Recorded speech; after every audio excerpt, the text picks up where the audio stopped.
mesti ada satu je orang betul. Tak lah kan? Depending on macam ni. Kalau you take the position that, you know, everything can be replicated, then the production possibility should be there. You kata, tapi dekat central China tak ada mesin ni. Boleh, we can get it from Japan. Contoh kan. Tapi kalau you take the position that whatever is available, itu je yang boleh apa? Determine the production possibility set. Then of course the two sets are different because you're not allowing apa? Mobility of factors of production between Yokohama dengan Japan. Okay, so depending on which. Now we are looking forward to globalization, mungkin sama-sama lah. Mungkin globalization leads to perhaps greater lebih persamaan lah dari segi proses pengeluaran.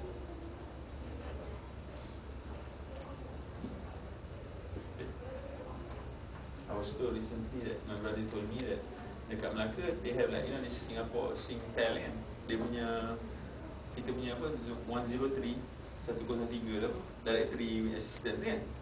Umumnya dia ada dekat one big, they like rented one huge building dekat Melaka, and the call center is kat situ. So orang Singapore nak tanya, dekat mana, what is the number untuk Cik ABC di Toa Payoh. Rupanya dia ingat dia call kat Singapore, orang Singapore, dia call apa? They call dekat Melaka. Why? They call Melaka. Talking about this movement of capital and so forth. Because satellite communication is so good and so cheap now. So they can afford to do that. So kenapa buat orang Melaka? Orang Melaka labor is cheap, rental is low, and so it makes sense for them to do that. Then saya say, kenapa tak buat kat JB? Don't ask that question kan. There must be reason for them doing exactly that. Okay. So there are different way of characterizing technology.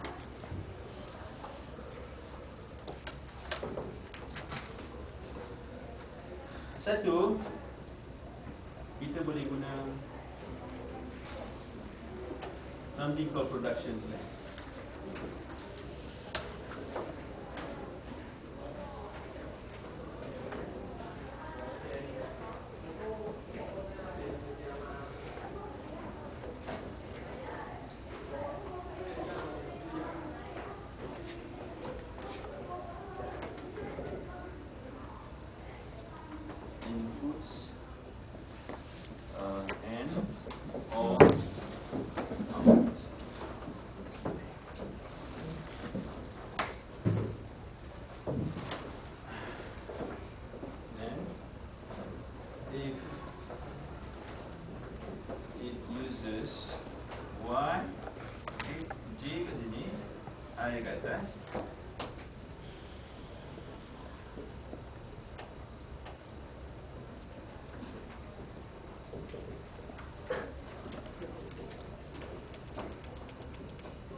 YO, Y0 or YO,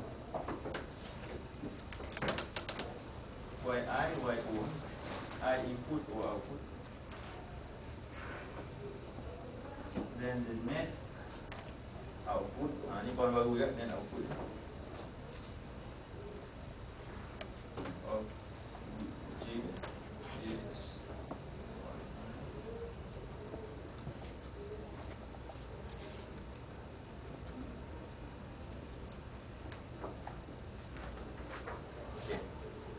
a production plan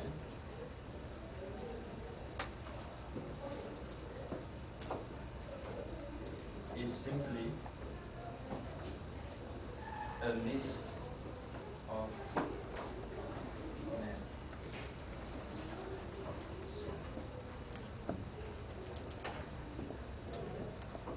Okay.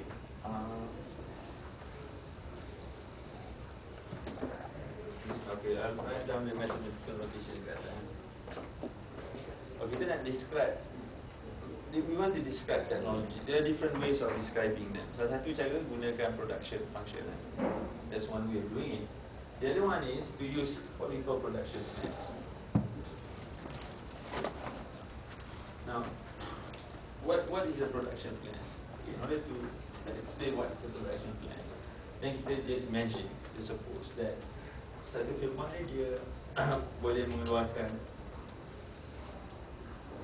N 10 ke, 100 ke, 15 ke barangan. Dan barangan ni boleh digunakan sebagai input ataupun output. Okay, you think now in a very general terms. Satu barangan tu atau satu perkhidmatan, the goods can be service also, boleh jadi input ataupun output. Nah, kalau firma ni menggunakan YJ is the amount of input. Okay, jenis apa? Jenis barangan J.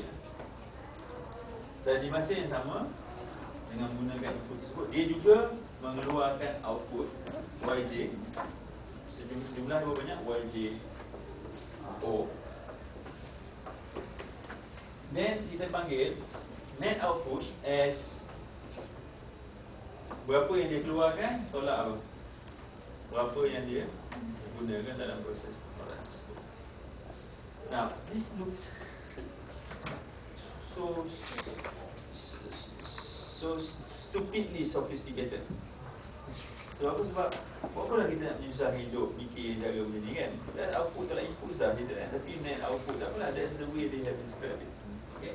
So net output, just remember that this is net output. Apa net output? Satu barang tu, kalau output dia berapa? Kosong, dan dia gunakan 100 barangan tersebut dalam proses pengeluaran tersebut. Untuk barangan J ya, maka net output dia negatif 100. Okay. Kalau barang tu is exclusively an output, dia tak digunakan pun dalam proses pengeluaran, then you akan dapat dia nilai dia positif. Sebab YJI would be apa? Kosong. Sebab dia gunakan barang-barang ni, kemudian keluar barang lain. Jadi barang-barang jadi input semuanya will have negative values. Dia punya net output will be negative. Untuk barang-barang yang jadi input, it will carry a positive value. Itu kalau barang tu exclusively jadi input ataupun exclusively jadi output. Tapi there are also certain kinds of barangan, walaupun tak banyak, that it becomes both an input as well as an output. Okay. Walaupun it's very difficult for me to think of something. Tapi in general terms, you can describe it in that way. So now a production plan. What is a production plan? A production plan is simply a list of net outputs. Okay. Let me write this down. Okay. Apa maksud list ni? List of net output sambung. Y in, jadi buat kita tak suka Y in Rn. When you don't want to bother yourself with the technical definition of what is the real number in n-dimensional form. Okay? You just remember that Y is real. You're talking about real number, not imaginary number. Okay? Nombor 1, nombor 7, bukan square root dan negatif 3 for example. That's not a real number. In Rn space,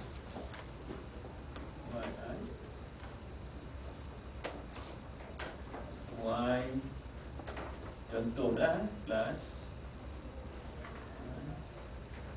Y plus minus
And then menggunakan this production plan, kita define Y besar tadi, production positive set ni, Y besar, as the set of all visible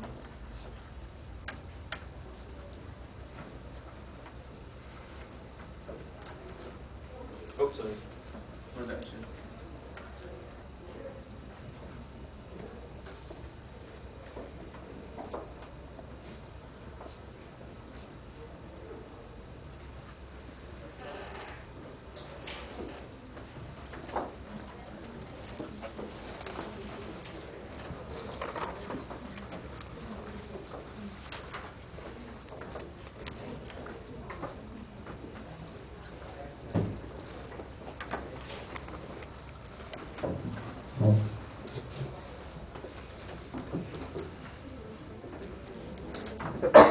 Some of you start to say, siapa dia?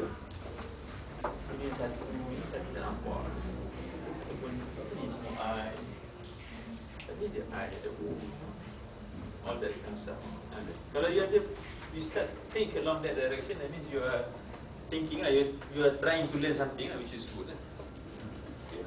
Tapi kalau you tengok ni nampak macam buku tadika ABC kan, then I think you should worry a little bit lah.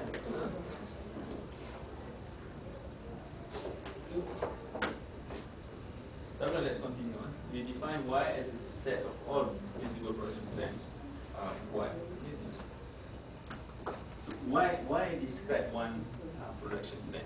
So all different visible little Y's yang menggabung kan jadi apa? Jadi one big one, the production possibility set. Nah, dalam jangka masa pendek, in the short run, kita boleh define a restricted production possibility set, kita panggil dia Y, Z. Okay.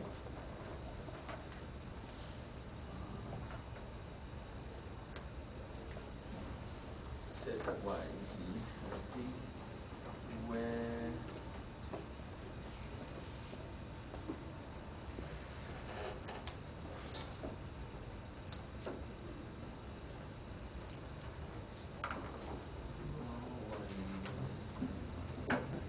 for example, suppose a factor, satu faktor is fixed at Y and bar. Bukan negatif, Y and bar. Maksudnya dia dalam masa pendek, jangka masa pendek dia fixed at Y bar n. Then Y bar n is a set Y in Y such that Yn is Y.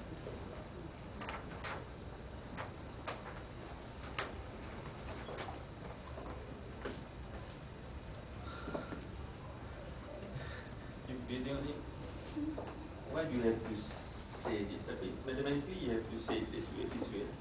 You can suppose, so boleh kita kata, okay, my production set is restricted. Okay, what do you mean by restricted?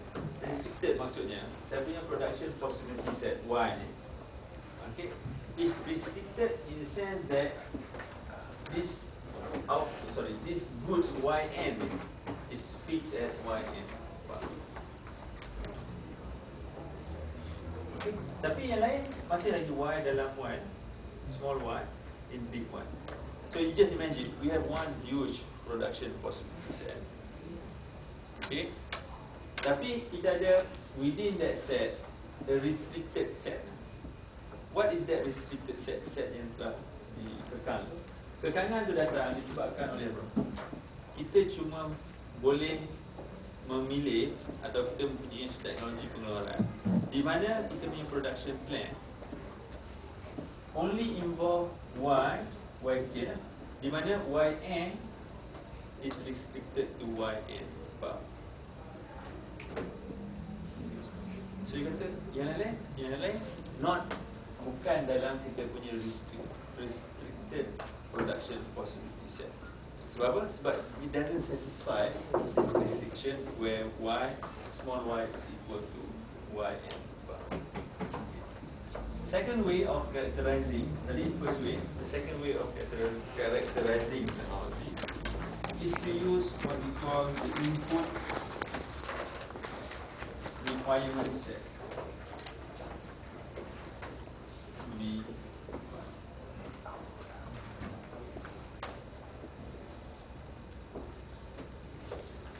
Okay, what is an input requirement set? It is a set of all input bundles atau kombinasi, bundles, gabungan bundles ataupun kombinasi, all input bundles that will produce, yang akan mengeluarkan at least what?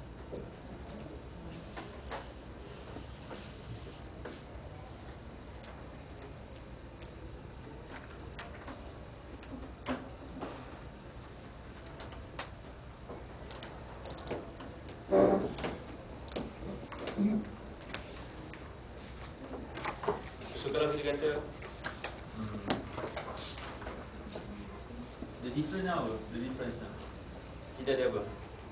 Kita punya input je. Yang tadi ni, yang production plan ni, this y ni, y will include also output lah. Contoh macam, maybe I should give you an example.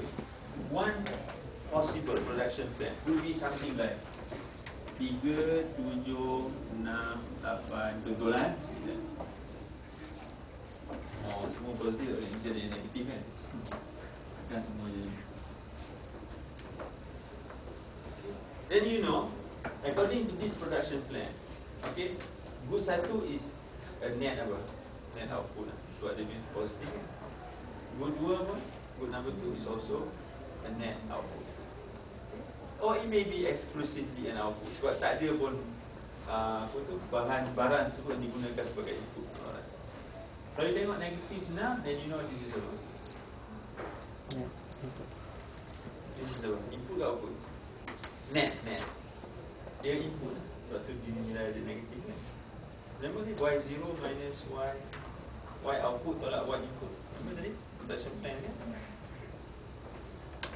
So dalam ni, dalam set ni, you get apa? Output dengan input. Tapi dalam input requirement set, which is another way of describing technology, is for us to just focus on the different combinations of inputs yang boleh mengeluarkan sekurang-kurangnya output pada tahap yang tertentu. Okay. So mathematically, we can define this as an input requirement set for output y is x in the positive real number positive space. Y so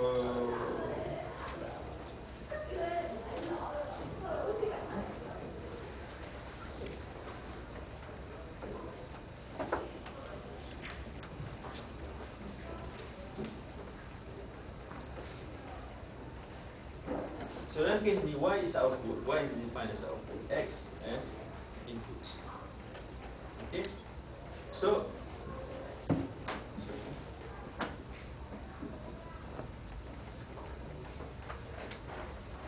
semua kombinasi x yang boleh mengeluarkan apa? Sekurang-kurangnya y, okay, kita masukkan di dalam the input requirement set to produce a particular level of output. Tapi of course lah, y ni nanti you read the book, walaupun saya tak tunjuk sini, y ni could be a vector. Vector maksudnya you can have different apa? Different output. You may be describing output 1, 2, 3, 4. So it could be a vector. Tapi conceptually it means that bila kita tulis macam ni, apa yang kita maksudkan bahawa kita punya input requirement set refers to all different combinations of inputs X yang capable of producing Y. Sebab tu kita kata dia mesti berada dalam set production possibility set. So remember, this Y, this big Y, is just about different ways of combining inputs and outputs in order to produce a given level of given levels, because there could be many different outputs and of outputs. So bila kita nak describe the input requirement set, what is an input requirement set? It's just different combinations of inputs that is capable of producing at least